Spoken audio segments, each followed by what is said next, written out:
What makes a Merry Christmas and a Happy New Year? Is it all the Christmas parties with your family, your colleagues, yung mga dinner and dance, or your church friends? Or is it the gift giving, or maybe more the gift receiving? Or maybe it's your year-end bonus. Kaya ibigay niyo na. Tamali yata tono ko. But anyway, maybe you have received something na. Your year-end bonus, so you could go Christmas shopping with all the sale and discounts and 12/12 coming up. Diba? Or is it simply going back to your hometowns and spending meaningful time with your family and friends or loved ones? Now, these things may make you merry and happy. And speaking of happy, here's some happy news also and some updates. Our Serve Our City volunteers brought some holiday happiness and cheer to our partner beneficiary, Singapore Red Cross Home for the Disabled, last 2nd December. I can see some of you. G, nandun ka. Yesterday, I don't have the pictures yet, but it was our elderly beneficiaries from Lions Befrienders. We gave out hampers to the residents and also the staff of RCHD. We sang Christmas carols, birthday songs, and you were part of this because you gave towards this gift of love. Happiness is based on happenings. Okay? But there are events that bring bad news. And we should keep these tensions in Gaza in prayer, especially the civilians caught in the middle of the firefight. There will be worrying news about the economy. There will be concerning news about safety and security in the region. And then there will be sad news that you just have to move on. Guys, move on na. I hope you were marked safe, okay, from this breakup. But seriously, sabi nga ni Jacob kanina, there are happy news or good news, then there will be bad news. But what if a kind of news that you don't know whether it's good or bad, yun yung matatanggap nyo naman? Okay? Is it still possible to have a Merry Christmas and a Happy New Year? Let's go to the first Christmas, the story of the first Christmas. In Luke 2, Verse 8 and following, and sabi dito, and there were shepherds living out in the fields nearby, keeping watch over their flocks at night. So the first announcement of Jesus' birth was made to shepherds. And this is really fitting because the birth of the great shepherd, who's Jesus Christ, the great shepherd of our souls, was first announced to those very people, the very men who spoke of the person and work of Jesus Christ. Jesus being the Lamb of God. An angel of the Lord appeared to them, and the glory of the Lord shone around them, and they were terrified. Okay. Paano itsura ng terrified?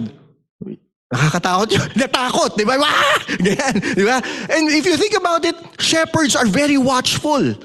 Especially at night when they stay with the sheep to protect them against, thieves, against wild animals. So if you really think about the shepherds, even though maybe the young boy like David was a shepherd, right? But they're generally courageous and protecting their flock, okay?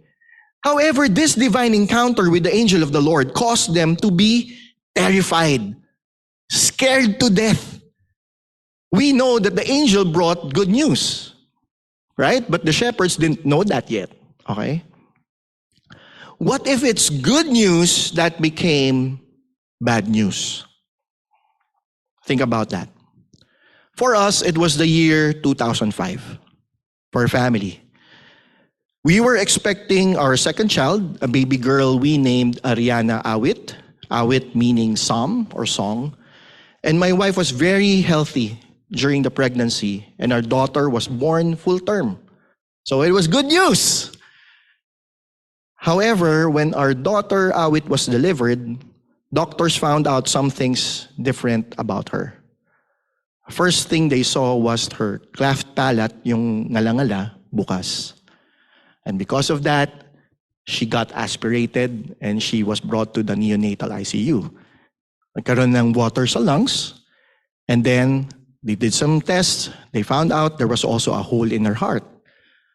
Then they found out a few days after she had problems with her kidneys.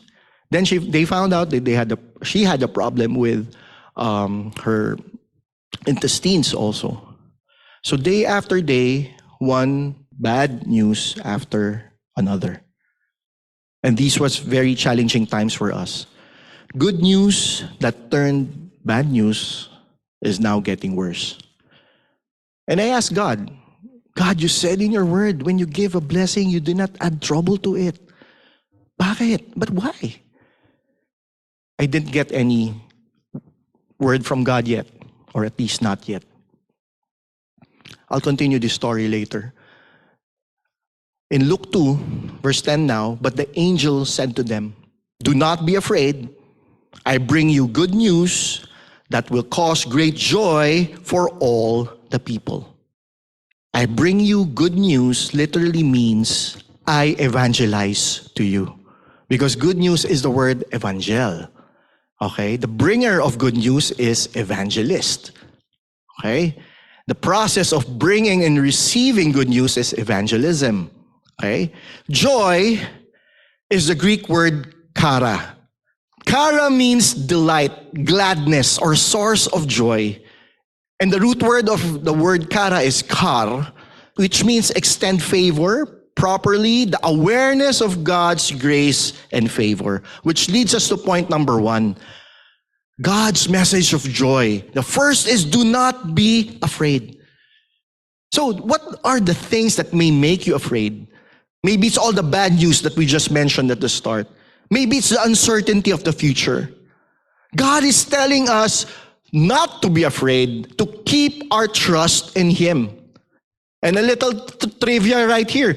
The phrase, fear not, is mentioned in the Bible. Sabi nila, it's mentioned in the Bible 366 times.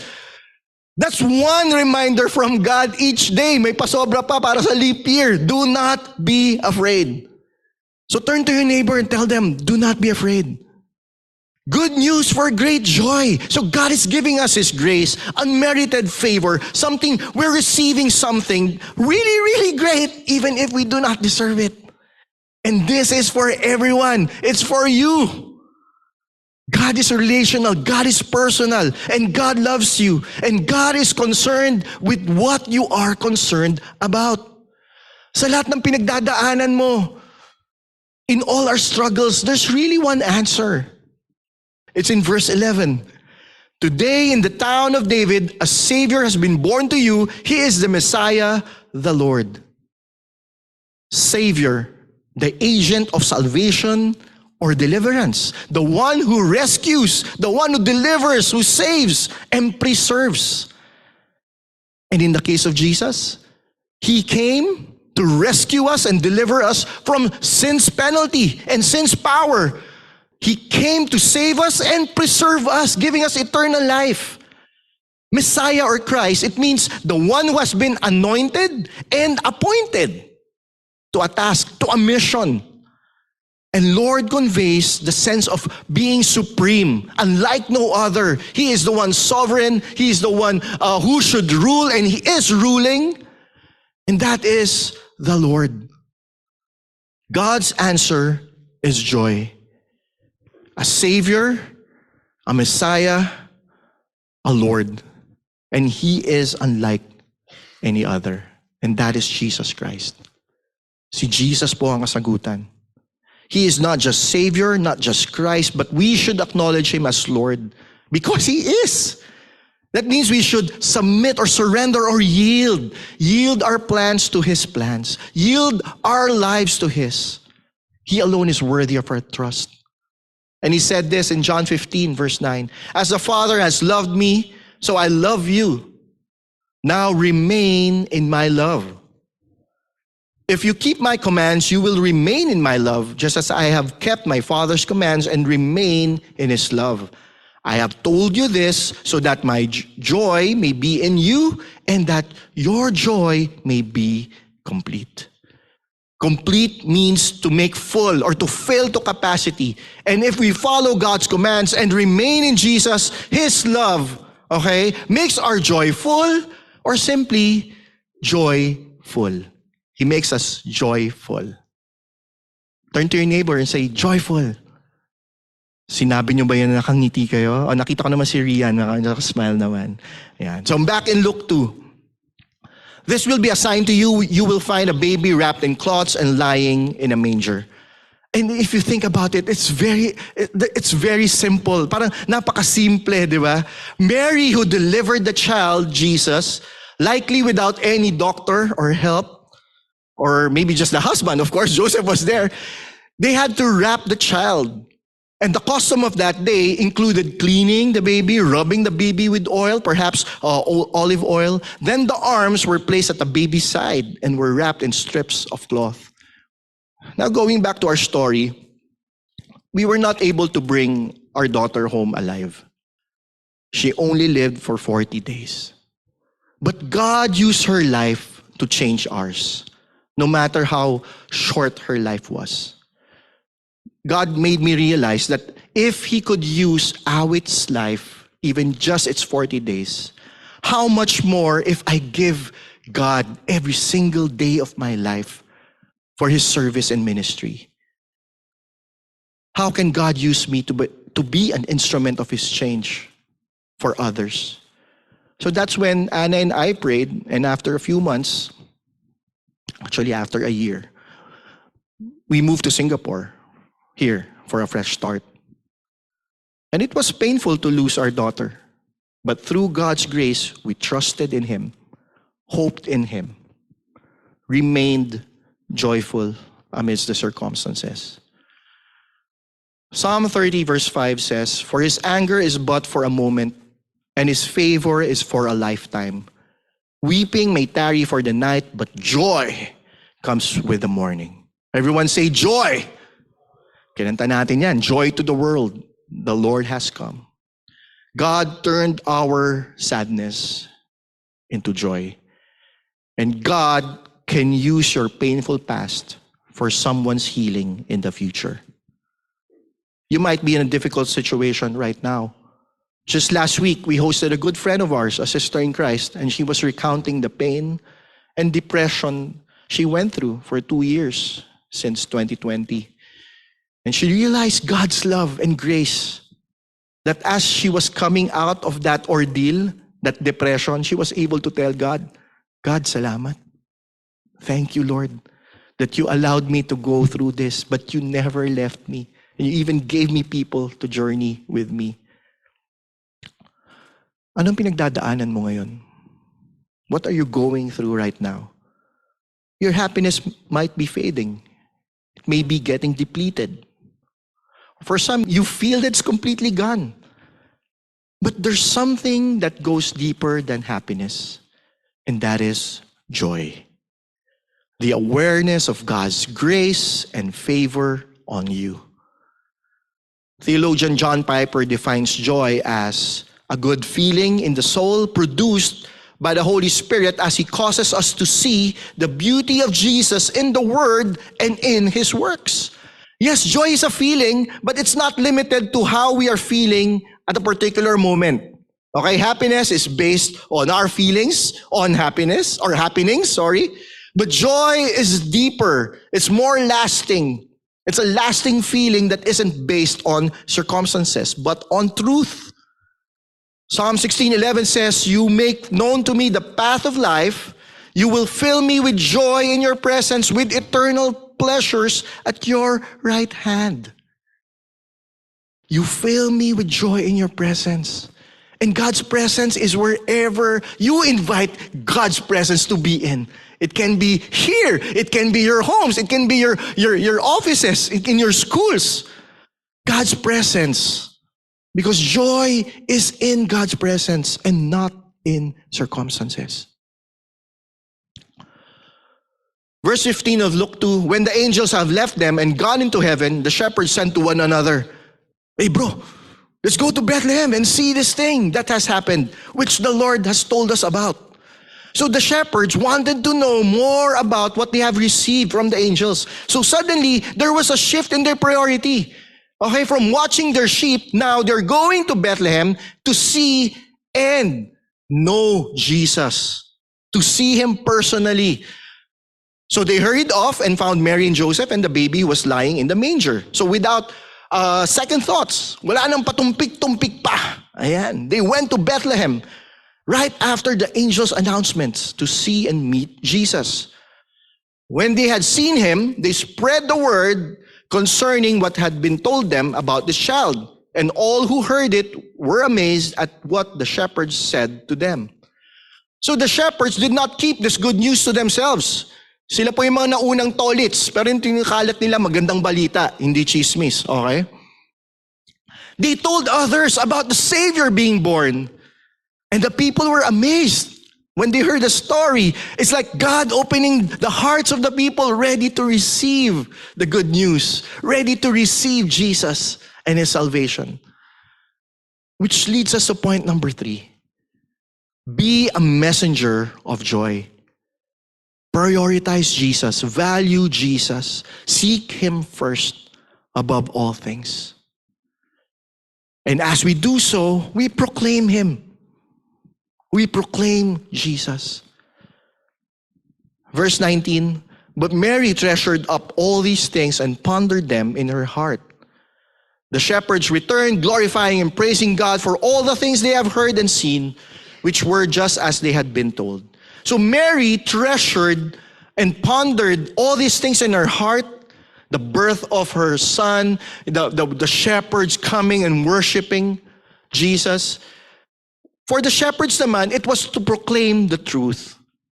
So pondering and proclaiming, these are great reminders for us that when we hear God's word, when we read, okay, and meditate on God's word, we should do it consistently.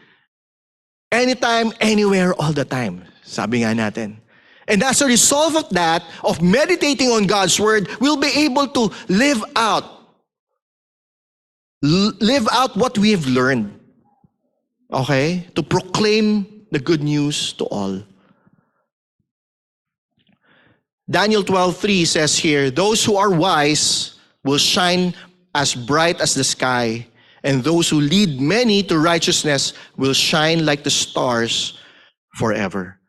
This is what it means to proclaim Jesus, to lead people to righteousness. And as we do so, we will shine like stars for his glory and give God glory also. Mapapakanta na naman ako nito, Joel.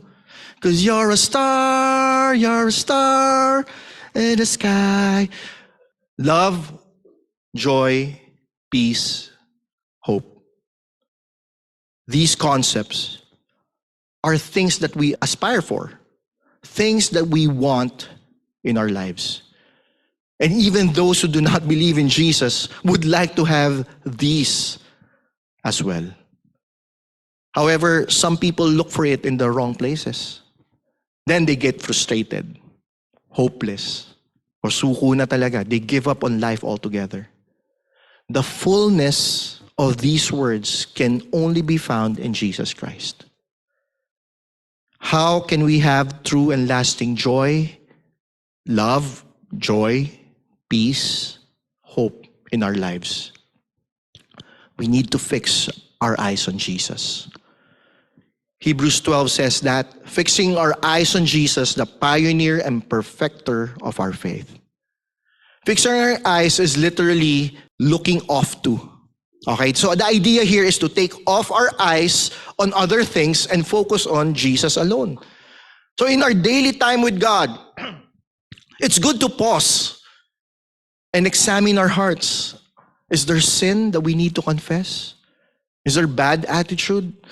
Is there faithlessness? Are there things that I need to surrender to his lordship? Then turn to Jesus. Remain in him. Remain in his love so that his joy may be in you and his joy will be made complete. The verse continues, for the joys set before him, he endured the cross, scorning its shame, and sat down at the right hand of the throne of God. So the reason that Jesus could endure the horrible weight of sin, that he focused on the joy set before him. And what does this joy include? Number one is this. It says in Hebrews 2 verse 10, it's the joy of bringing many sons and daughters to glory. And that is you and me. Turn to your neighbor, that is you, ikaw yun. Jesus wants to bring you in His glory. Another great joy is the joy of glorifying the Father by completing the mission that He was given to seek and save the lost. Yun yung binigay ng Diyos Ama kay Jesucristo. Now, keeping that glorious joy enabled Jesus to endure the pain of the cross. Consider Him means to think about Him or count. Consider Him who endured such opposition from sinners so that you will not grow weary and lose heart. To not grow weary and lose heart means to remain in joy. To be joyful, no matter what the circumstance, no matter what life throws at us, no matter the bad news, keep our eyes fixed on Jesus and keep on glorifying Him. Just as a runner, so yung mga mahilig tumakbo dyan, ay isang araw pala kasama ko may kasama rin akong couple dito. Sabi nila nag-marathon sila. Wow, sago, congratulations! What did you do? The 21 or the 42? Oh, kuya, the Netflix marathon. Hindi ko babanggitin kung sino bahala dito. Anyway, just as a runner who's not so well-conditioned, gradually slows down and finally collapses and gives up. So the believer who does not keep looking in faith to Jesus will eventually give up. And we call that burnout. And it seems that there are maraming pinagdaanan yan, who became weary and joyless in their souls in this Christian marathon. So the solution is to fix our eyes on Jesus so we could finish the race well. Practically, how do we do that? Pray, meditate, proclaim, fellowship. Because God's message of joy for all of us is this: do not be afraid. I give you good news for great joy, and it's for you. God's answer is joy, and it's a person. He has a name, Jesus Christ. He is our Savior. He is the Christ or Messiah. And I'm encouraging you to make Him Lord of your lives every day. And as we do so, we will be a messenger of joy, which means we are prioritizing Jesus. We're proclaiming Jesus as we fix our eyes on Him. As we end, let me pray for you along the lines of what the Apostle Paul wrote in Colossians 1, verse 11 and following says this: we also pray that you will be strengthened with all His glorious power, so that you will have the endurance and patience you need. May you be filled with joy, always thanking the Father. He has enabled you to share in the inheritance that belongs to His people who live in the light. For He has rescued us from the kingdom of darkness and transferred us into the kingdom of His dear Son, who purchased our freedom and forgave our sins. Let's all rise up. We will partake communion as a church, so if you could hawakan niyo na po yung mga tinapay at yung mga cups. And if you're in Zoom, encouraging you to prepare your bread and cup as well. Panginoon, maraming salamat. Thank you, Lord God, for your love. Thank you, Lord God, that you came to save us and preserve us. Lord Jesus, thank you for your words that bring us light and life and give us joy. And we're praying, Lord God, that you make your joy complete in us. Thank you, Jesus. Help us fix our eyes on you. Forgive us for the times that we have looked to others. Help us through your Holy Spirit to look to you, the author and finisher of our faith. Thank you, Lord, for the joy. You endured the cross because you wanted us to be with you and ultimately bring glory to the Father. So I'm praying, Lord God, for all of us here, nang ganun din po, Panginoon, ang maging mission namin, especially this Christmas, that you use us, Lord God, to be a messenger of joy to the people, friends, family, Lord God, that we will fellowship with. Lord, that they may know you through us. Thank you, God, in Jesus' name.